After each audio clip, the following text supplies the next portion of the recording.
Ang guhit na para sa akin pagdadaig ipagsapalaran sa mga katatan ang pinagulat kaya naman check saga.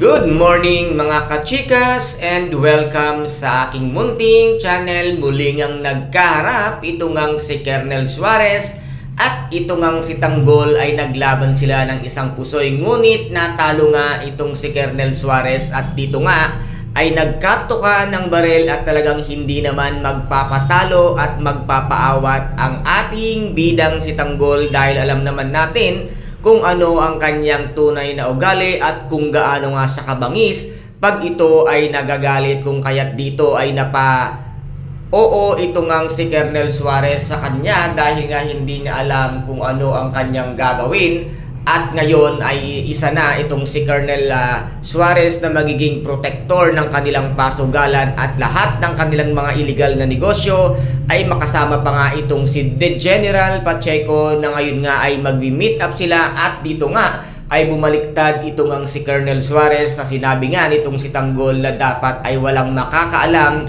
na siya ang may hawak ng Star of Venus at talaga nga madaldal itong si Kernel Suarez. Kaya't sinabi nga niya dito sa kanyang boss na si General Pacheco kung nakanino at sino ang nagmamay-ari at may hawak nga ng Star of Venus, kung kaya't dito nga ay makikipag-meet up at makikipagkasunduan itong si General Pacheco sa grupo nga ni Tanggol.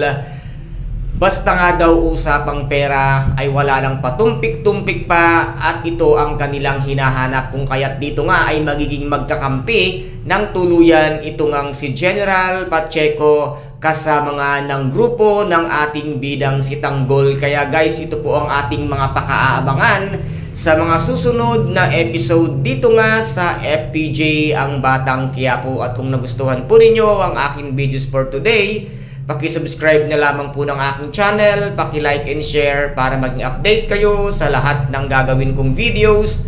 Maraming salamat po. Ingat, God bless and bye-bye!